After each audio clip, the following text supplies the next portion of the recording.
সুপ্রিয় শিক্ষার্থী, আসসালামু আলাইকুম। কৃষি বিশ্ববিদ্যালয় কলেজের অনলাইন পেজ থেকে তোমাদের সকলকে স্বাগতম। আজকে অনলাইন ক্লাসে আমরা জিনতত্ত্ব বিবর্তন অধ্যায়টি নিয়ে আলোচনা করতেছিলাম। এই অধ্যায়ের আজকে আমরা গত ক্লাসে ব্লাড গ্রুপ নিয়ে আমরা আলোচনা করেছিলাম। ব্লাড গ্রুপ বিষয়টা কি এবং ব্লাড গ্রুপ কয় ধরনের ব্লাড গ্রুপ মানুষের মধ্যে লক্ষ্য করা যায় এই বিষয় নিয়ে আলোচনা করেছিলাম। আমরা দেখেছিলাম যে ব্লাড গ্রুপের মধ্যে আমাদের মধ্যে একটা কোশ্চেন আসে যে আমরা A B R O blood গ্রুপের বাইরেও আমরা পজিটিভ এবং নেগেটিভ যে ব্লাড গ্রুপগুলো দেখতে পাই, অর্থাৎ এ পজিটিভ আর এ নেগেটিভ। তোমরা কালকে গত ক্লাসে অনেকেই কমেন্টস করেছিলে, তোমাদের ব্লাড গ্রুপগুলো কমেন্টস করেছিলে। সেই ক্ষেত্রে দেখা গেছে এ পজিটিভ এবং এবার এ নেগেটিভ একই রকম ব্লাড গ্রুপ আমরা দেখি যে পজিটিভ নেগেটিভ। কেন পজিটিভ নেগেটিভ হয় আসলে এই ব্যাপারটা বলছিলাম যে আগামী ক্লাসে আলোচনা করবো। এই জন্য আজকে আমরা যে আরএইচ ফ্যাক্টর এই টপিকটি নিয়ে আমরা ক্লাসটি সাজিয়েছি। আমরা আরএইচ ফ্যাক্টরটা যদি আজকে বুঝতে পারি তাহলেই আমরা এই যে কেন পজিটিভ আর কেন নেগেটিভ হয় এই প্রশ্নটার আমরা আনসারটা সহজেই বুঝতে পারবো। তো চলে যাই আমরা আমরা ক্লাসে চলে যাবো আজকে আর এই ফ্যাক্টর বিষয় নিয়ে আলোচনা করব। তার আগে আমাকে একটু এনশিওর করো তোমরা আমার কথা স্পষ্টভাবে শুনতে পাচ্ছ কিনা আর বোর্ডটা ক্লিয়ার আছে কিনা। প্লিজ আমাকে একটু দ্রুত কমেন্টসের মাধ্যমে জানাও এবং তোমরা তোমাদের রুল নাম্বার এবং সেকশনটা কমেন্টস বক্সে অবশ্যই লিখে দাও এবং তোমাদের নিজ নিজ টাইমলাইনে ক্লাসটি শেয়ার করে দাও যাতে সকল বন্ধুরা ক্লাসটা দেখতে পারে। ওকে, আমি একটু দেখে নিচ্ছি যে তোমরা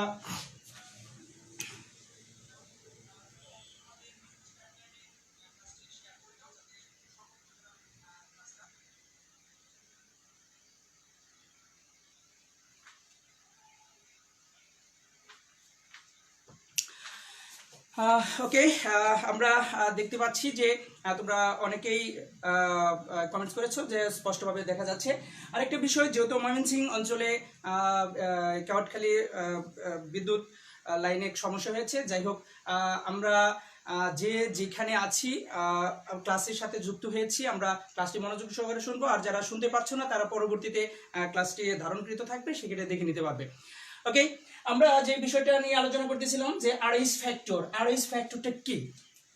তাহলে দেখো, আমরা গত ক্লাসে ব্লাড গ্রুপ নিয়ে যখন আলোচনা করেছিলাম তখন বলেছিলাম যে ব্লাড গ্রুপ অর্থাৎ মানুষের রক্তের লোহিত রক্তকণিকার যে প্লাজমা মেমব্রেনটা আছে, এই প্লাজমা মেমব্রেনে আমরা দেখেছিলাম দুই ধরনের অ্যান্টিজেন আছে, একটা অ্যান্টিজেন বি আর একটা অ্যান্টিজেন এ আর একটা অ্যান্টিজেন বি। অর্থাৎ দুইটা অ্যান্টিজেনের উপর ভিত্তি করে আমরা মানুষের রক্তকে আমরা চারটা গ্রুপে ভাগ করেছিলাম।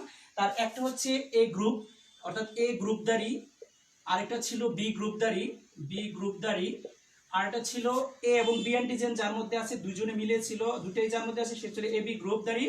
আবার আরেকটা দেখেছিলাম যে এই দুটা অ্যান্টিজেন যাদের মধ্যে নেই তাদের ক্ষেত্রে আমরা বলেছিলাম সে ও গ্রুপধারী। ঠিক আছে, এরকম বলেছিলাম যে এরকম চারটা গ্রুপ হয় আসলে মূলত দুইটা অ্যান্টিজেনের উপর ভিত্তি করে। আর অ্যান্টিজেনগুলো কোথায় থাকে? অ্যান্টিজেনগুলো আমরা দেখেছিলাম যে রক্তের প্লাজমা মেমব্রেন যে আছে, প্লাজমা মেমব্রেনের মধ্যে দুইটা অ্যান্টিজেন থাকে। এখন আসলে আরএইচ ফ্যাক্টর বিষয়টা হচ্ছে যে আমরা দেখেছিলাম যে গ্রুপটা কার্ল ল্যান্ডস্টেইনার তিনি 1901 সালে এরকম চারটা গ্রুপে ভাগ করেছিলেন। কিন্তু দুইটা অ্যান্টিজেনের বাইরেও মানুষের রক্তের মধ্যে আরেক ধরনের অ্যান্টিজেন এর উপস্থিতি লক্ষ্য করা যায়, আর সেই অ্যান্টিজেনটার নাম হচ্ছে আরএইচ ফ্যাক্টর বা আরএইচ অ্যান্টিজেন। অর্থাৎ কি বলতে চাচ্ছি, আমি বলেছিলাম গত ক্লাসে বলেছিলাম যে এ এবং বি নামে দুইটা অ্যান্টিজেন মানুষের রক্ত গ্রুপ বা মানুষের যে রক্তের যে শ্রেণী বিভাগ করা হয়েছে এই দুইটা অ্যান্টিজেনের উপর ভিত্তি করে করা হয়েছে।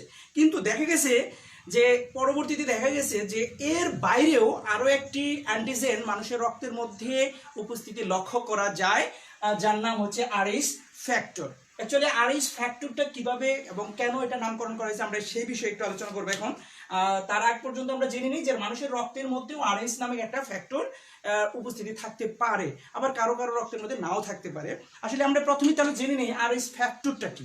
ওকে, বিজ্ঞানী কার্ল ল্যান্ডস্টেইনার যিনি রক্ত গ্রুপটা যে দুটো অ্যান্টিজেনের উপর ভিত্তি করে যে চারটা শ্রেণীতে ভাগ করেছে এই গ্রুপটা উদ্ভাবক, কার্ল ল্যান্ডস্টেইনার।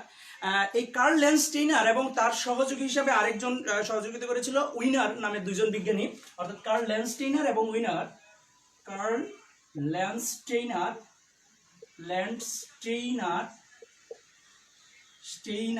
এবং আরেকজন হচ্ছে উইনার। এই দুইজন বিজ্ঞানী 1940 সালে, কত সালে, 1940 সালের দিকে তারা ম্যাকাকা মুলাট্টা, একটা বানরের প্রজাতির নাম হচ্ছে ম্যাকাকা মুলাট্টা নামের একটা বানরের প্রজাতি, যার এমনি সাধারণ নাম হচ্ছে রেসাস বানর। সাধারণ নাম হচ্ছে কি? রেসাস বানর। এই রেসাস বানরের বৈজ্ঞানিক নামটা হচ্ছে ম্যাকাকা মুলাট্টা। এই প্রজাতির বানরের রক্তের মধ্যে তারা এক ধরনের অ্যান্টিজেনের উপস্থিতি পান, আর এই অ্যান্টিজেনটাকে তারা এই রেসাস বানরের নাম অনুসারে নামকরণ করেন রেসাস ফ্যাক্টর বা রেসাস অ্যান্টিজেন। রেসাস ফ্যাক্টর বা রেসাস অ্যান্টিজেন, বা সংক্ষেপে এটাকে আরএইচ ফ্যাক্টর হিসেবে নামকরণ করেন। তাহলে কি হলো যে 1940 সালের দিকে কার্ল ল্যান্ডস্টেইনার এবং উইনার নামের দুইজন বিজ্ঞানী তারা ম্যাকাকা মুলাট্টা নামক বানরের প্রজাতির রক্তের মধ্যে, অর্থাৎ এটার সাধারণ নাম হচ্ছে রেসাস বানর, এই রেসাস বানরের রক্তের মধ্যে তারা এক ধরনের অ্যান্টিজেন এর উপস্থিতি লক্ষ্য করেন, যে অ্যান্টিজেনটার নামকরণ করেন রেসাস অ্যান্টিজেন বা রেসাস ফ্যাক্টর বা আরএইচ ফ্যাক্টর, সংক্ষেপে তাকে আরএইচ ফ্যাক্টর হিসেবে নামকরণ করেন। কেন নামকরণ করেছে? যেহেতু বানরের রক্তের মধ্যে এই ধরনের অ্যান্টিজেনটার উপস্থিতি তারা প্রথম লক্ষ্য করেন, এই জন্য এই বানরের নাম অনুসারে মূলত এই রেসাস ফ্যাক্টরটার নামকরণ করা হয়ে থাকে। তো তারা এই বানরের রক্তটাকে, আমরা জানি যে এই রেসাস বানরের রক্ত তারা পরীক্ষা করার জন্য তারা খরগোশের রক্তের সাথে মিশ্রণ ঘটায়। কার রক্তের সাথে? খরগোশের রক্তের সাথে তারা কি করে? রক্তের সাথে এই রেসাস বানরের রক্তটাকে কি করে? মিশ্রণ ঘটায়। তখন আমরা জানি, স্বাভাবিকভাবে আমরা জানি যে যখন এই রেসাস ফ্যাক্টরের রক্তটা এই খরগোশের দেহের মধ্যে প্রবেশ করানো হয়েছিল, তো আমরা জানি যে দেহের ভিতরে অনুপ্রবেশকারী কোনো জীবাণু হোক আর অণুজীব হোক আর কোনো অংশবিশেষ হোক আর রাসায়নিক পদার্থ হোক, তা যদি দেহের জন্য কি না হয়, তা যদি দেহের জন্য পরিচিত না হয়, তবে ওই দেহ থেকে তাকে ধ্বংস করার জন্য এক ধরনের কি তৈরি হবে? অ্যান্টিবডি তৈরি হবে। ঠিক একই রকম তদ্রুপভাবেই আরএইচ ফ্যাক্টর সহ, অর্থাৎ রেসাস বানরের রক্তটা যখনই খরগোশের দেহে প্রবেশ করানো হয়েছে, তখন খরগোশের দেহ যেহেতু আরএইচ ফ্যাক্টর এই বিষয়টা, অর্থাৎ আরএইচ অ্যান্টিজেনটা খরগোশের দেহে আগে থেকে ছিল না, তার মানে খরগোশের দেহ এটা অপরিচিত থাকার কারণে খরগোশের দেহে সিরামের মধ্যে, অর্থাৎ রক্তের মধ্যে বা সিরামের মধ্যে এই আরএইচ অ্যান্টিজেনটাকে, অর্থাৎ আরএইচ রক্তটাকে ধ্বংস করার জন্য এই খরগোশের দেহে এক ধরনের অ্যান্টিবডি তৈরি হয়, যে অ্যান্টিবডি তৈরি হয়ে এই আরএইচ ফ্যাক্টরটাকে কি করে দেয়? ধ্বংস করে দেয়। আমরা জানি অ্যান্টিজেনকে ধ্বংস করার জন্য যদি সেটা অপরিচিত থাকে তবে অ্যান্টিবডি তৈরি হয়। ঠিক একই রকম ভাবে এই খরগোশের দেহের মধ্যে এরকম একটা অ্যান্টিবডি তৈরি হয়, যে অ্যান্টিবডিটা কি করে দিচ্ছে? এই আরএইচ ফ্যাক্টরের যে অ্যান্টিজেনটা আছে, আরএইচ যে অ্যান্টিজেনটা আছে, এই অ্যান্টিজেনটাকে ধ্বংস করে দিচ্ছে, কারণ খরগোশের দেহে আগে থেকে এই অ্যান্টিজেনটা ছিল না। তাহলে না থাকার কারণে এই ধ্বংস করে দিচ্ছে, তার মানে ধরে নিচ্ছি যে খরগোশের দেহে আরএইচ ফ্যাক্টরটা নেই। তাহলে আরএইচ ফ্যাক্টর না থাকার কারণে খরগোশের দেহে ওই ফ্যাক্টরকে ধ্বংস করার জন্য একটা অ্যান্টিবডি তৈরি হচ্ছে, আর এই অ্যান্টিবডিটার নামকরণ করা হচ্ছে যে অ্যান্টি রেসাস অ্যান্টিবডি বা অ্যান্টি আরএইচ অ্যান্টিবডি বলা হয় এটাকে। অর্থাৎ অ্যান্টিবডিটা, অ্যান্টিজেনটাকে ধ্বংসকারী যে অ্যান্টিবডিটা, ওটাকে বলা হয় কি? রেসাস অ্যান্টিবডি বলা হয়ে থাকে বা আরএইচ অ্যান্টিবডি বলা হয়ে থাকে, আরএইচ অ্যান্টিবডি। তাহলে এই আরএইচ অ্যান্টিবডিটা কার দেহে তৈরি হচ্ছে? খরগোশের দেহে তৈরি হচ্ছে। কেন তৈরি হচ্ছে? যেহেতু আরএইচ বানরের, অর্থাৎ রেসাস বানরের রক্তটা খরগোশের দেহে প্রবেশ করা হয়েছে, অর্থাৎ রক্তে খরগোশের দেহে কি গেছে? আরএইচ অ্যান্টিজেনটা বা আরএইচ ফ্যাক্টরটা তার দেহে গেছে। তাহলে এই ফ্যাক্টরটা দেহে যাওয়াতে ওই খরগোশের দেহে কি হয়েছে? এই ফ্যাক্টরটাকে ধ্বংস করার জন্য আরএইচ অ্যান্টিবডি তৈরি হচ্ছে। এই অ্যান্টিবডিটা তৈরি হয়ে কি করে দিচ্ছে? ওই আরএইচ অ্যান্টিজেনটাকে ধ্বংস করে দিচ্ছে, ফলে রক্তটা কি হয়ে যাচ্ছে, জমাট বেঁধে যাচ্ছে। তাহলে এই ক্ষেত্রে দেখা গেছে শুধু তারা পরবর্তীতে এই অ্যান্টিবডিটাকে, তাহলে এই অ্যান্টিবডির কাজটা কি, একটা খেয়াল করো, আরএইচ অ্যান্টিবডির কাজটা কি, এই জিনিসটাকে ক্লিয়ার কিনা? আরএইচ অ্যান্টিবডির কাজটা হচ্ছে আরএইচ ফ্যাক্টরটাকে ধ্বংস করে দেওয়া, অর্থাৎ যেখানে আরএইচ ফ্যাক্টর পাবে, যেখানে আরএইচ ফ্যাক্টরের উপস্থিতি পাবে, সেখানে আরএইচ ফ্যাক্টরটাকে কি করবে, জমাট বাঁধিয়ে দেবে, ধ্বংস করে দেবে। তাহলে তখন তারা এই অ্যান্টিবডিটাকে, অর্থাৎ আরএইচ অ্যান্টিবডির, খরগোশের দেহের সিরাম থেকে আরএইচ অ্যান্টিবডিটাকে তারা সংগ্রহ করে মানুষের রক্তের সাথে, বিভিন্ন মানুষের রক্তের সাথে, অর্থাৎ মানুষের রক্তের সাথে তারা সেটা সংযুক্ত করে। দেখেন এই আরএইচ অ্যান্টিবডিটা মানুষের রক্তের সাথে মিশ্রণ ঘটিয়ে বা সংমিশ্রিত করে তারা লক্ষ্য করেন যে কিছু কিছু মানুষের রক্ত, লোহিত রক্তকণিকাগুলো জমাট বেঁধে যাচ্ছে। কি বলতেছি আমি, যে এই আরএইচ অ্যান্টিবডি যখনই মানুষের রক্তের সাথে মিশ্রিত করা হচ্ছে তখন কিছু কিছু মানুষের রক্ত জমাট বেঁধে যাচ্ছে, আবার কিছু কিছু মানুষের রক্ত কি হচ্ছে না, জমাট বাঁধতেছে না। তাহলে এ থেকে কি প্রমাণিত হয়, যাদের রক্তটা জমাট বেঁধে যাচ্ছে, অর্থাৎ আরএইচ অ্যান্টিবডির কাজটা কি আমি বলছি, আরএইচ অ্যান্টিবডির কাজটা হচ্ছে আরএইচ অ্যান্টিজেনকে ধ্বংস করা, রক্ত জমাট বাঁধাই দেওয়া। অর্থাৎ যেখানে আরএইচ অ্যান্টিজেনটা আছে সেখানে সে কাজ করে ওটাকে জমাট বেঁধে দিচ্ছে, আর যেখানে নেই সেখানে সে কাজ করতেছে না। তাহলে যখনই আরএইচ অ্যান্টিবডিটা মানুষের রক্তের সাথে মিশানোর পরে মানুষের রক্তটা জমাট বেঁধে যাচ্ছে, তাহলে এই থেকে আমরা কি বুঝতে পারি, যে হয়তো ওই মানুষের রক্তের মধ্যে আরএইচ যে অ্যান্টিজেনটা আছে, অর্থাৎ বানরের দেহে যে অ্যান্টিজেনটা আছে আরএইচ অ্যান্টিজেন, এই বানরের দেহে থাকা এই অ্যান্টিজেনটা কিছু কিছু মানুষের রক্তের মধ্যেও উপস্থিতি আছে, আর উপস্থিতি আছে বিদেই এই অ্যান্টিবডিটা কি করে দিচ্ছে, ওই অ্যান্টিজেনটাকে ধ্বংস করে দিচ্ছে, ফলে রক্তটা কি হয়ে যাচ্ছে, জমাট বেঁধে যাচ্ছে। আবার বলতেছি যে কিছু কিছু মানুষের রক্ত কি হচ্ছে, জমাট বাঁধতেছে না। কেন বাঁধতেছে না? কারণ ওই মানুষের রক্তের মধ্যে এই আরএইচ অ্যান্টিজেনটা, অর্থাৎ বানরের রক্তে থাকা আরএইচ অ্যান্টিজেনটা ওই মানুষের রক্তের মধ্যে উপস্থিতি নেই।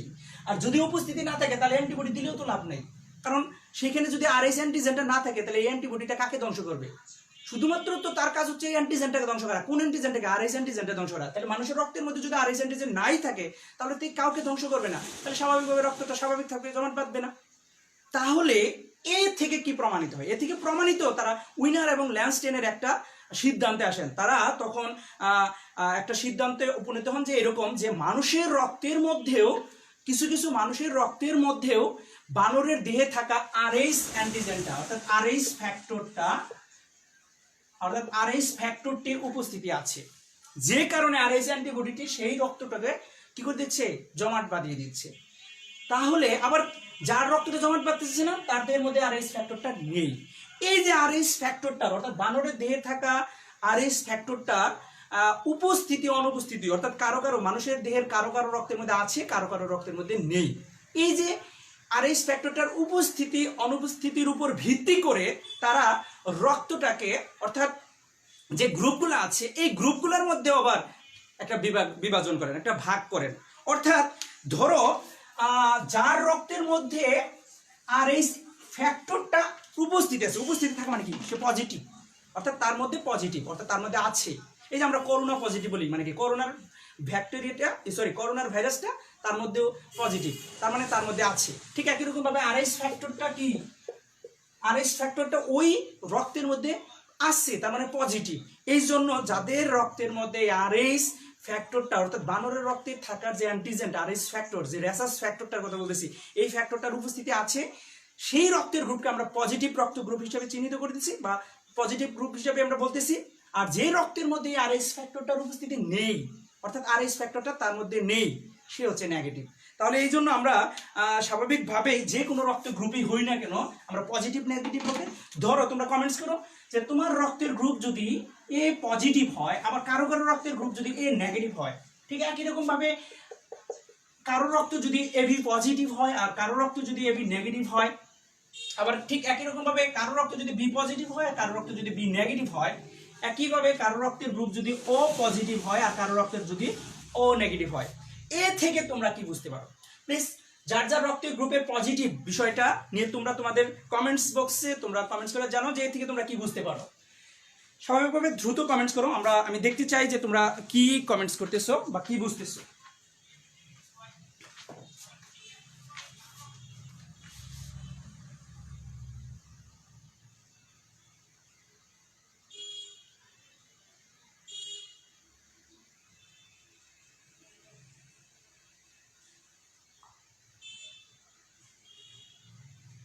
তোমরা দ্রুত কমেন্টস করো।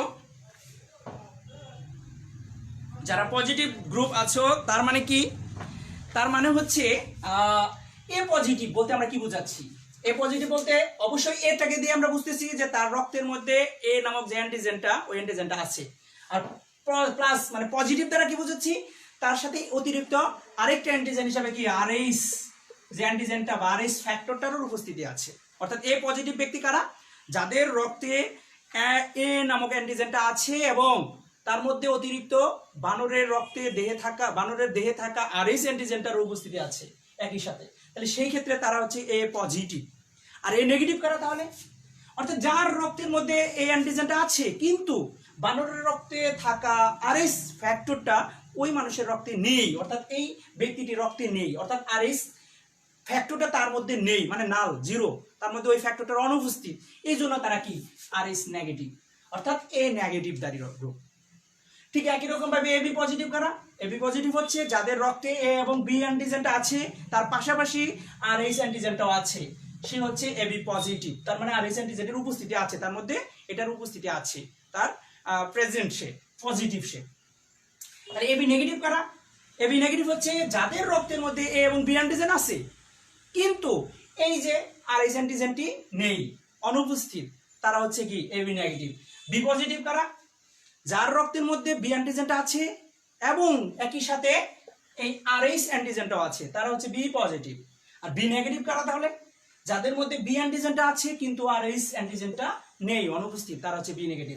ও পজিটিভ কারা তাহলে, অপজিটিভ হচ্ছে যার মধ্যে আমরা জানি এ এবং বি নামক কোনো অ্যান্টিজেন নাই কিন্তু পজিটিভ আরএইচ অ্যান্টিজেনটা আছে।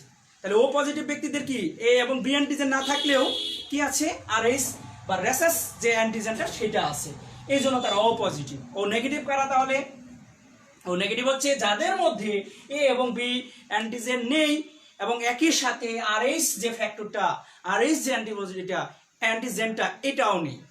তাহলে যদি এরকম হয় তাহলে এরা হচ্ছে এ নেগেটিভ। তাহলে আশা করি আমরা পজিটিভ এবং নেগেটিভ বিষয়টা এখন ক্লিয়ার হয়েছি। তাহলে আমরা বুঝতে পেরেছি আশা করি যে A B positive, A positive, B positive কেন হয়। তোমাদের যে কোশ্চেনটা ছিল যে তাহলে স্যার কেন পজিটিভ বা নেগেটিভ হয়, তাহলে এবার আমরা স্পষ্টভাবে ক্লিয়ার হয়েছি কিনা তোমরা প্লিজ কমেন্টসে আমাকে জানাও যে আরএইচ ফ্যাক্টরটা বুঝতে পারছো কিনা। তাহলে আরএইচ ফ্যাক্টরটা আমরা কি পেলাম, যে বিজ্ঞানী কার্ল ল্যান্ডস্টেইনার এবং উইনার নামক দুজন লোক 1940 সালে এসে কি করছে, বানরের দেহের মধ্যে এক ধরনের অ্যান্টিজেনের উপস্থিতি বা প্রেজেন্স উপস্থিতি তারা লক্ষ্য করেন। আর ওই অ্যান্টিজেনটার নামকরণ করা হয়েছে ওই বানরের নাম অনুসারে রেসাস ফ্যাক্টর বা রেসাস অ্যান্টিজেন বা সংক্ষেপে আরএইচ অ্যান্টিজেন বা আরএইচ ফ্যাক্টর বলে। আর এই অ্যান্টিজেনটা যে সকল মানুষের রক্তের মধ্যে উপস্থিতি আছে, অর্থাৎ এই অ্যান্টিজেনটা যার রক্তের মধ্যে আছে সে হচ্ছে পজিটিভ দাঁড়ি, আর যে অ্যান্টিজেনটা এই অ্যান্টিজেনটা যার রক্তের মধ্যে নেই সে হচ্ছে নেগেটিভ দাঁড়ি। A positive, B positive, C positive, তুমি যাই বলো না কেন সব পজিটিভদের ক্ষেত্রে কি আছে, সব পজিটিভদের ক্ষেত্রে আরএইচ ফ্যাক্টরটার উপস্থিতি আছে, আর সব নেগেটিভদের ক্ষেত্রে কি আরএইচ অ্যান্টিজেন উপস্থিতি নেই, এটা নাল, জিরো। এই ক্ষেত্রে আমরা স্বাভাবিকভাবে একটা জরিপ আমরা দেখেছি যে আমেরিকা, কানাডা বা ইউরোপ মহাদেশের কিছু কিছু অঞ্চলে এই আরএইচ ফ্যাক্টর দাঁড়ি ব্যক্তির, পজিটিভ দাঁড়ি ব্যক্তির সংখ্যা হচ্ছে 85%। অর্থাৎ ইউরোপ মহাদেশের যে যুক্তরাষ্ট্র, আমেরিকা, কানাডা, তারপরে তোমার ইংল্যান্ড, এই দেশগুলোর মধ্যে মানুষের মধ্যে দেখা যায় যে পজিটিভ দাঁড়ি ব্যক্তির সংখ্যা প্রায় 85%, আর 15% হচ্ছে নেগেটিভ দাঁড়ি, অর্থাৎ তাদের মধ্যে আরএইচ অ্যান্টিজেনটার উপস্থিতি নেই।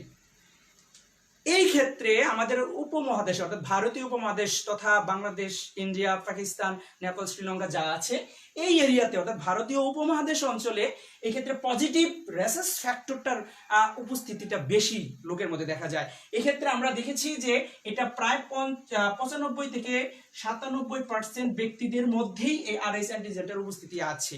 অর্থাৎ আরএইচ অ্যান্টিজেন অর্থাৎ রেসাস ফ্যাক্টরের উপস্থিতি আছে এরকম মানুষের সংখ্যা প্রায় 95 থেকে 97%, অর্থাৎ মাত্র 3 থেকে 5% ব্যক্তিদের মধ্যে এরকম আরএইচ ফ্যাক্টরের অনুপস্থিতি লক্ষ্য করা যায়, অর্থাৎ তারা নেগেটিভধারী রক্তের গ্রুপে দেখা যায়।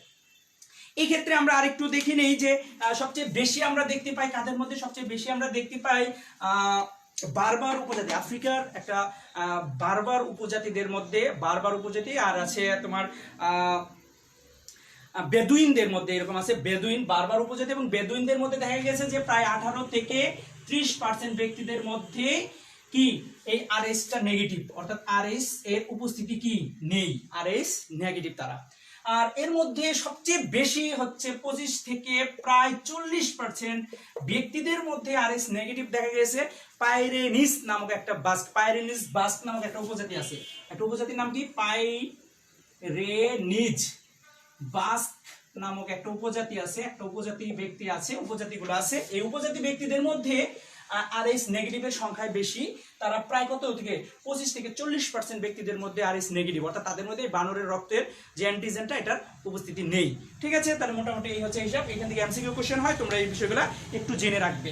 ওকে, তাহলে আমরা রেসাস ফ্যাক্টর বা আরএস ফ্যাক্টর বিষয়টা নিয়ে আমরা কথা বললাম, আশা করি আমরা বুঝতে পেরেছি। এই ক্ষেত্রে আমরা আরেকটা জিনিস এখন জানবো, আরএস ফ্যাক্টরের যে অ্যান্টিজেনটা আছে, আরএস ফ্যাক্টর অর্থাৎ আরএস পজিটিভ যে অ্যান্টিজেনটা আছে, আরএস ফ্যাক্টর যে অ্যান্টিজেনটা আছে, এই অ্যান্টিজেনটা আসলে একটা প্রকট অ্যান্টিজেন। কেন প্রকট অ্যান্টিজেন? অর্থাৎ দেখো একটা জিনিস খেয়াল করে, এখানে আরএস পজিটিভ মানে কি, তার রক্তের মধ্যে আরএস অ্যান্টিজেনটার উপস্থিতি আছে। আরএস নেগেটিভ মানে কি, নেগেটিভকে মানে যারা প্রকাশ করতেছে, আরএস নেগেটিভ মানে কি, এটা কিন্তু আলাদা কোনো অ্যান্টিজেন না। নেগেটিভ মানে কি, নেগেটিভ মানে এই অ্যান্টিজেনটা নাই, মানে সে জিরো, নাল, আর এর মধ্যে আছে। তাহলে এই দুইটার মধ্যে যদি যোগ করা হয় বা দুইটার মধ্যে যদি ক্রস ঘটানো হয়, তাহলে কারটা প্রকাশ পাবে, না আরটা প্রকাশ পাবে, না আসেরটা প্রকাশ পাবে। স্বাভাবিকভাবেই যা আছে সেটা প্রকাশ পাবে। তাহলে স্বাভাবিকভাবে আরএস ফ্যাক্টরটা অলওয়েজ কি একটা প্রকট জিন। ঠিক আছে, সেক্ষেত্রে আরএস ফ্যাক্টর অলওয়েজ একটা প্রকট জিন। আর নেগেটিভ মানে নাই, যেখানে নাই সেখানে যে থাকবে সেই তো প্রকাশ পাবে। তাহলে স্বাভাবিকভাবে আরএস পজিটিভটা অলওয়েজ প্রকাশ পাবে যদি দুইটা ব্যক্তির মধ্যে ক্রস গঠন হয়। তাহলে যদি বলা হয় পিতা এবং মাতাদের মধ্যে যদি একজন যদি পজিটিভ দাঁড়িয়ে হয় আর একজন যদি নেগেটিভ দাঁড়িয়ে হয়, তাহলে সন্তান অলওয়েজ পজিটিভ দাঁড়িয়ে হবে। ঠিক আছে, এক্ষেত্রে আমরা ব্যাপারটা আমরা জেনেটিক্যালি যদি দেখতে চাই, জেনেটিক্যালি একটু আলোচনা করতে হবে, একটু ব্রড আলোচনা করতে হবে। যাই হোক, ওইটা আমাদের সিলেবাসের মধ্যে যেহেতু আপাতত নেই, আমরা ওইটা নিয়ে আলোচনা করব না। আমাদের এখন জানতে হবে আরএস ফ্যাক্টর যে বিষয়টা আছে, আরএস ফ্যাক্টর জনিত কিছু সমস্যার সৃষ্টি হতে পারে। আরএস পজিটিভ আর আরএস নেগেটিভ এই বিষয়গুলা কি ধরনের জটিলতার সৃষ্টি করতে পারে আমরা এটা দেখতে পারি। আমরা দুই ধরনের জটিলতা লক্ষ্য করতে পারি। একটা হচ্ছে রক্ত দেওয়া নেওয়ার ক্ষেত্রে একটা জটিলতার সৃষ্টি হতে পারে, আর একটা গর্ভবতী কালীন সময়ে মায়ের দেহে একটা জটিলতার সৃষ্টি হতে পারে। তার মানে আরএস ফ্যাক্টর জনিত সমস্যা দুই ধরনের জটিলতার সৃষ্টি হতে পারে। আরএস ফ্যাক্টর কয় ধরনের জটিলতার সৃষ্টি করতে পারে? দুই ধরনের জটিলতার সৃষ্টি হতে পারে। একটা হচ্ছে রক্ত আদান প্রদানের ক্ষেত্রে, অর্থাৎ রক্ত সঞ্চালনের ক্ষেত্রে জটিলতা, রক্ত সঞ্চালনে বা আদান প্রদানের ক্ষেত্রে জটিলতা, সঞ্চালনে জটিলতা। তাহলে আরএস ফ্যাক্টর জনিত জটিলতাটা কিরকম? অর্থাৎ রক্ত আদান প্রদানের ক্ষেত্রে মানুষের মধ্যে অবশ্যই আরএস পজিটিভ অর্থাৎ নেগেটিভ এবং পজিটিভ দাঁড়ি যে গ্রুপগুলো আছে এগুলোর মধ্যে ক্রসনেস ঘটাইতে হবে। অর্থাৎ এর ক্ষেত্রে আমাদের অবশ্যই সুনিশ্চিত হবে যেন একই ধরনের ব্লাড গ্রুপ দাঁড়ি হয়। এই ক্ষেত্রে যদি কোনো কারণে, খেয়াল করো, যদি কোনো কারণে আরএস পজিটিভ দাঁড়ি কোনো ব্যক্তি, আরএস পজিটিভ দাঁড়ি কোনো ব্যক্তি আরএস নেগেটিভ দাঁড়ি একই গ্রুপের আরএস নেগেটিভ দাঁড়ি কোনো ব্যক্তিকে রক্ত দিতে চায়, তোমার কথা হতে পারে স্যার আরএস পজিটিভ বলতে এ পজিটিভ আর এ নেগেটিভ যদি কোনো ব্যক্তিকে রক্ত দিতে চায়, দুজনেই তো অ্যান্টিজেন এ আছে, তাহলে তো সমস্যা থাকার কথা না। কিন্তু এই যে পজিটিভ নেগেটিভ এইটাই সমস্যার কারণ। এই ক্ষেত্রে যদি আরএস পজিটিভ দাঁড়ি কোনো ব্যক্তি আরএস নেগেটিভ দাঁড়ি কোনো ব্যক্তিকে রক্ত প্রদান করতে চান, সেই ক্ষেত্রে কি ধরনের জটিলতার সৃষ্টি হতে পারে আমরা একটু লক্ষ্য করি। আরএস পজিটিভ দাঁড়ি ব্যক্তি যদি আরএস নেগেটিভ দাঁড়ি কোনো ব্যক্তিকে রক্ত দেন, তাহলে সেই ক্ষেত্রে এই রক্তের সাথে কি যাচ্ছে, আরএস অ্যান্টিজেনটাও তার দেহের ভিতরে যাচ্ছে, অর্থাৎ এই ব্যক্তির দেহে আরএস অ্যান্টিজেনটা প্রবেশ করতেছে। তাহলে আমরা জানি আরএস নেগেটিভ দেহে আরএস অ্যান্টিজেনটা তার জন্য কি, তার জন্য স্বাভাবিকভাবে তার জন্য অপরিচিত।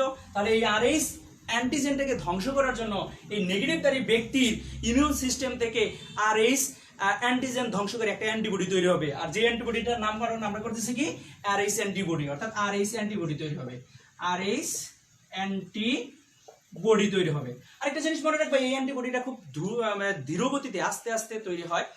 সেই ক্ষেত্রে এই অ্যান্টিবডিটা তৈরি হয়ে কি করবে, দেখো এই অ্যান্টিবডিটা তৈরি হয়ে তাহলে তার রক্তের মধ্যে যে আরএইচ অ্যান্টিজেনটা প্রবেশ করানো হয়েছে, অর্থাৎ রক্তটা দেওয়ানো হয়েছে, পজিটিভ দারি ব্যক্তির রক্ত দেওয়ানো হয়েছে, সেই সাথে মানে কি, সেই সাথে আরএইচ পজিটিভ অ্যান্টিজেনটা প্রবেশ করেছে। তাহলে অ্যান্টিজেনটা প্রবেশ করাতে এই অ্যান্টিবডির কাজ হচ্ছে একে ধ্বংস করা, অর্থাৎ তার দেহে অ্যান্টিবডিটা তৈরি হয়ে আরএইচ যে ফ্যাক্টরটা আছে এই ফ্যাক্টরটাকে নষ্ট করে দিবে, ধ্বংস করে দিবে। ফলে রক্তটা কি হয়ে যেতে পারে, জমাট বেঁধে যেতে পারে। তাহলে আরএইচ পজিটিভ দারি ব্যক্তি আরএইচ নেগেটিভ দারির ব্যক্তিকে রক্ত দিতে পারবে না, সে যদি একই গ্রুপের হয়, এ অর্থাৎ এ দুইজনে যদি একই গ্রুপেরও হয়, অর্থাৎ এ পজিটিভ কিন্তু বাকি জন যদি এ নেগেটিভ হয়, এ পজিটিভ দারি ব্যক্তি এ নেগেটিভ দারি ব্যক্তিকে রক্ত প্রদান করতে পারবে না। কেন পারবে না? কারণ যখনই রক্ত প্রদান করবে তখনই আরএইচ পজিটিভ দারি অ্যান্টিজেনটার বিপরীতে তার দেহে অর্থাৎ নেগেটিভ দারি ব্যক্তির দেহে আরএইচ অ্যান্টিবডি তৈরি হবে। আরএইচ অ্যান্টিবডি তৈরি হয়ে এই অ্যান্টিজেনটাকে কি করবে, ধ্বংস করে দেবে, ফলে রক্ত জমাট বেঁধে যাবে। তবে এই ক্ষেত্রে যেহেতু অ্যান্টিবডিটা খুব স্লো গতিতে অর্থাৎ খুব ধীর গতিতে উৎপন্ন হয়, সেহেতু প্রথমবার রক্ত গ্রহণের ক্ষেত্রে তেমন কোনো জটিলতার সৃষ্টি হয় না। কিন্তু দ্বিতীয়বার যদি, যেহেতু তার দেহে অ্যান্টিবডিটা তৈরি হয়ে আছে, দ্বিতীয়বার যদি আবার কোনো কারণে সে যদি এই ধরনের রক্ত গ্রহণ করতে চায়, দেন তখন জটিলতার সৃষ্টি হবে। তখন রক্তটা দ্রুতভাবে এইটা কাজ করবে, অর্থাৎ রক্ত আসা মাত্রই সেটা কাজ করে সেটাকে ধ্বংস করে দেবে। অর্থাৎ দ্বিতীয়বার রক্ত গ্রহণের ক্ষেত্রে জটিলতার সৃষ্টি হবে, রোগী মারা যেতে পারে। ঠিক আছে, তাহলে এই ক্ষেত্রে রক্ত গ্রহণ বা প্রদানের ক্ষেত্রে আমরা একটু সতর্কতা মেনটেন করব। এই ক্ষেত্রে যদি উল্টা ঘটনাটা হয় তাহলে কোনো সমস্যা হতে পারে কিনা আমরা একটু দেখে নিই। যদি আরএইচ নেগেটিভ দারি কোনো ব্যক্তি আরএইচ পজিটিভ দারি কোনো ব্যক্তিকে রক্ত প্রদান করতে চায়, এই ক্ষেত্রে কোনো জটিলতার সৃষ্টি হতে পারে কিনা আমরা একটু লক্ষ্য করি। ধরো আরএইচ নেগেটিভ দারি ব্যক্তি আরএইচ পজিটিভ দারি ব্যক্তিকে রক্ত দিতে যাচ্ছে, তোমরা প্লিজ একটু কমেন্টস করো এই ক্ষেত্রে কোনো জটিলতার সৃষ্টি হতে পারে কি পারে না, আমাকে প্লিজ দ্রুত কমেন্টসের মাধ্যমে আমাকে একটু জানাও এই ক্ষেত্রে কোনো জটিলতার সৃষ্টি হবে কি হবে না। যদি উল্টা ঘটনাটা ঘটে, অর্থাৎ আরএইচ পজিটিভ দারি কোনো ব্যক্তি যদি আরএইচ নেগেটিভ দারি কোনো ব্যক্তি যদি যে কোনো গ্রুপের হোক না কেন, এ পজিটিভ এই নেগেটিভ দারি যদি ব্যক্তি যদি এ নেগেটিভ বা এ পজিটিভ ব্যক্তিকে রক্ত দিতে চায়, এই ক্ষেত্রে কোনো জটিলতার সৃষ্টি হতে পারে কিনা প্লিজ কমেন্টসে আমাকে জানাও।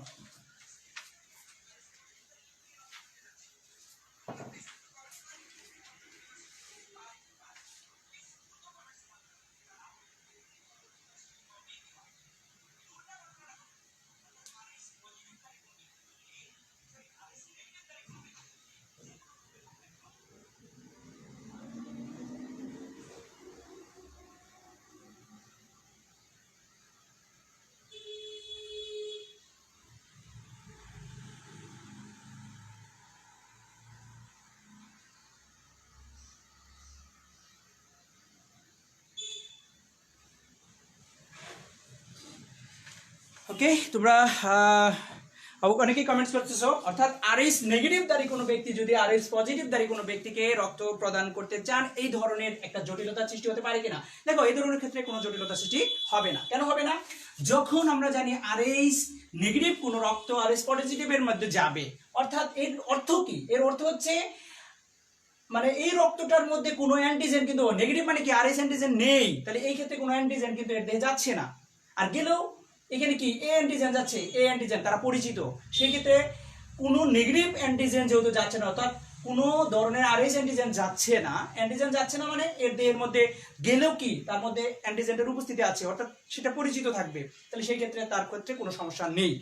মেন কথা হচ্ছে যে এই ক্ষেত্রে কোনো অ্যান্টিজেন যাচ্ছে না, অ্যান্টিজেন না গেলে অ্যান্টিবডি তৈরি হওয়ার কোনো সুযোগই নেই, তাহলে এই ক্ষেত্রে কোনো অ্যান্টিবডি তৈরি হবে না, রক্ত জমাট বাঁধবে না। এই ক্ষেত্রে নেগেটিভ দারি ব্যক্তি পজিটিভ দারি ব্যক্তিকে রক্ত প্রদান করতে পারবে, এই ক্ষেত্রে কোনো জটিলতার সৃষ্টি হবে না। ওকে, তাহলে আমরা রক্ত আদান প্রদানের ক্ষেত্রে এই ধরনের আরএইচ ফ্যাক্টর জনিত সমস্যাগুলা অবশ্যই অ্যাভয়েড করব।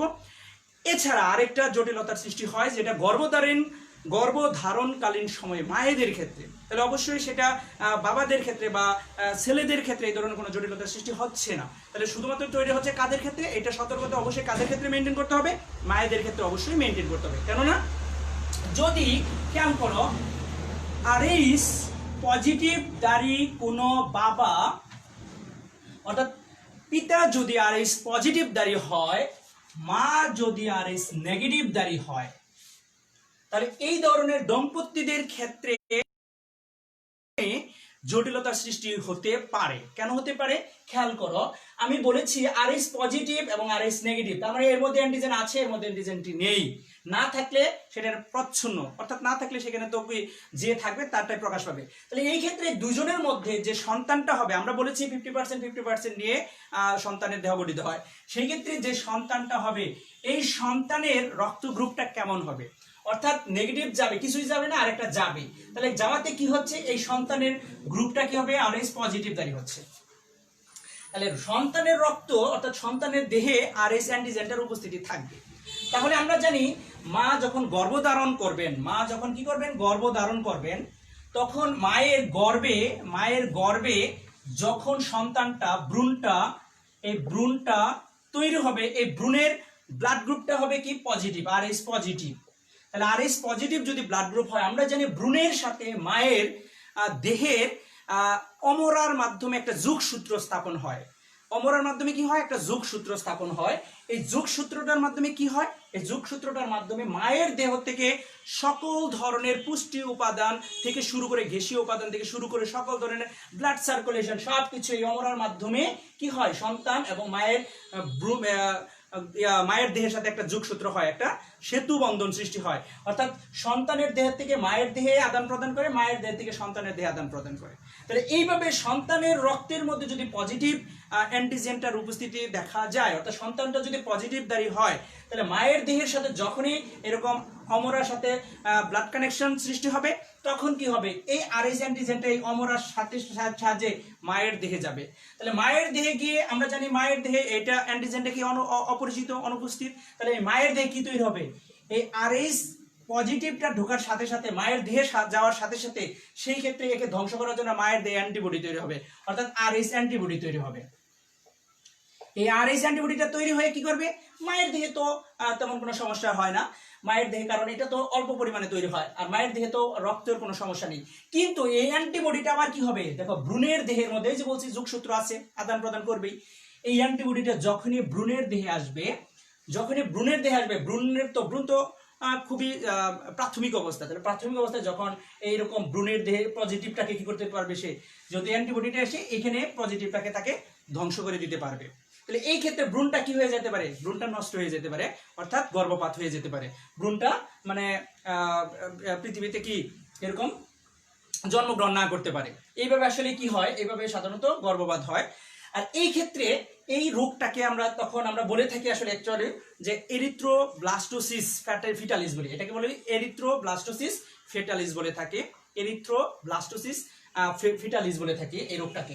তাহলে কি হচ্ছে যে, তবে একটা জিনিস খেয়াল রাখি, আমি একটু আগে বলেছি যে অ্যান্টিবডিটা খুব স্লো, অর্থাৎ ধীর গতিতে সৃষ্টি হয়। সেক্ষেত্রে যেহেতু সন্তান গর্ভধারণকালীন সময় মাত্র 10 মাস 10 দিন, সেই ক্ষেত্রে যত দ্রুত এটা তৈরি হবে, অ্যান্টিবডিটা যত ধীর গতিতে তৈরি হবে, সন্তানটা তত তার চেয়ে অধিক গতিতে কি হয়, বৃদ্ধি পাবে, এবং সেই ক্ষেত্রে সন্তানটা কি হয়ে যাবে, ভূমিষ্ঠ হয়ে যাবে। এই ক্ষেত্রে প্রথম সন্তানের ক্ষেত্রে জটিলতার সৃষ্টি না হলেও দ্বিতীয়বার যদি এই দম্পতি কোনো সন্তান গ্রহণ করতে চান, সেই ক্ষেত্রে কিন্তু জটিলতাটা দেখা দিবে। কেন দেখা দিবে, কারণ আগের থেকে মায়ের দেহের মধ্যে প্রথম সন্তান যখন ধারণ করেছিল তখনই কিন্তু অ্যান্টিবডিটা তৈরি হয়ে গেছে মায়ের দেহে।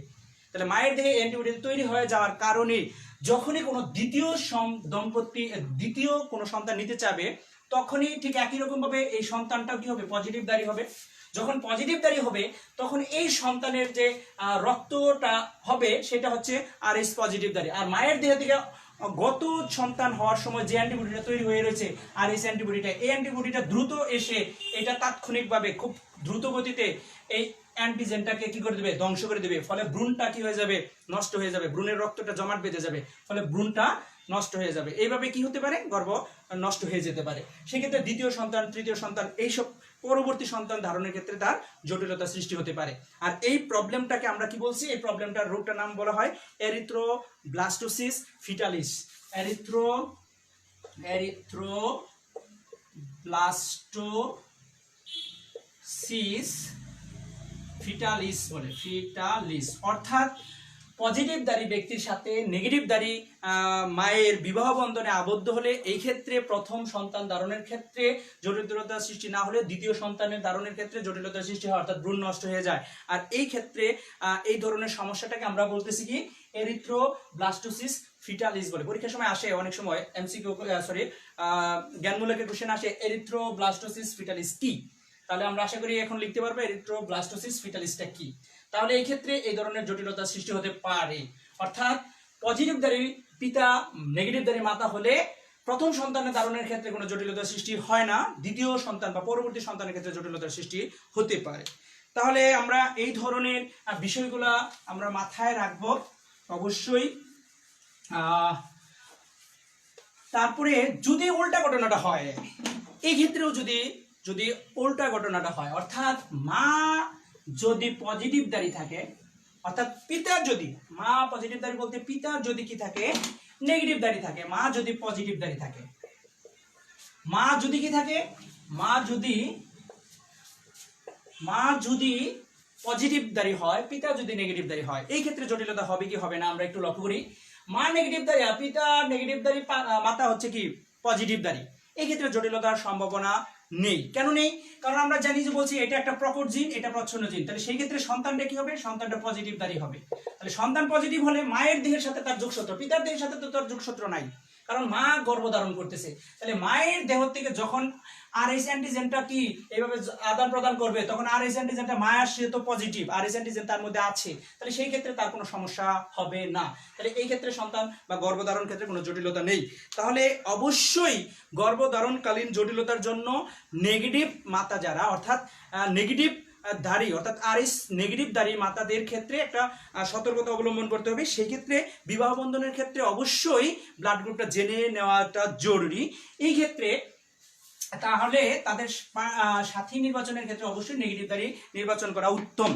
তবে বর্তমান পরিস্থিতিতে চিকিৎসার উন্নত ব্যবস্থার ফলে রোগের কি হয়ে গেছে, উন্নত চিকিৎসা হয়ে গেছে। এই ক্ষেত্রে ওই যদি কোনো কারণে নেগেটিভ এবং পজিটিভ হয়েই যায়, পিতা যদি পজিটিভ মাতা যদি নেগেটিভ হয়, এই ক্ষেত্রে প্রথম সন্তান ধারণের পরপরই 72 ঘন্টার মধ্যে, কয় ঘন্টার মধ্যে, 72 ঘন্টার মধ্যে যদি মায়ের দেহে যদি অ্যান্টিবডিটা তৈরি হয়ে গেছে, এই অ্যান্টিবডিটা ধ্বংস করার জন্য, এই অ্যান্টিবডিটা কি ধ্বংস করার জন্য এক ধরনের ইনজেকশন আছে যেটাকে ডি অ্যান্টি ইনজেকশন বলে, ডি অ্যান্টিবডি বলে এটাকে, ডি অ্যান্টিবডি। এই ডি অ্যান্টিবডিটা ইনজেকশনের মাধ্যমে 72 ঘন্টার মধ্যে ইনজেকশনের মাধ্যমে যদি মাকে পুশ করে দেওয়ানো হয়, তাহলে মায়ের দেহে যে রেসাস অ্যান্টিবডিটা তৈরি হয়েছে সেই অ্যান্টিবডিটার কার্যক্ষমতা লোপ পায় বা নষ্ট হয়ে যায়। এই ক্ষেত্রে দ্বিতীয় সন্তান ধারণের ক্ষেত্রে কোনো জটিলতার সৃষ্টি হয় না। তাহলে এটা হচ্ছে চিকিৎসা পদ্ধতি, অর্থাৎ এই চিকিৎসার মাধ্যমে তারা দম্পতি সুস্থ সন্তান, স্বাভাবিক সন্তান জন্ম দিতে পারবেন। ওকে, আশা করি আমরা অ্যান্টিজেন এবং অ্যান্টিবডির যে বিষয়ে আরএস ফ্যাক্টর জনিত যে জটিলতা এবং আরএস ফ্যাক্টর জনিত যে আলোচনা আমরা স্পষ্টত ক্লিয়ার করতে পেরেছি। আশা করি আমরা সবাই বুঝতে পেরেছি। আর এর মধ্যে যদি আমাদের কোনো ধরনের কোনো কোশ্চেন থাকে, কোনো ধরনের জানার কিছু থাকে, তাহলে অবশ্যই কমেন্ট বক্সে আমাকে জানাতে পারো। আর তাছাড়াও আমাকে মেসেঞ্জার অথবা মোবাইলে জেনে নিতে পারো তোমাদের কোশ্চেনগুলো। ওকে, আজকে এ পর্যন্ত থাকবে। আগামী ক্লাসে তোমাদের সকলকে আমন্ত্রণ জানিয়ে আজকে এখানেই বিদায় নিচ্ছি। ধন্যবাদ সবাইকে।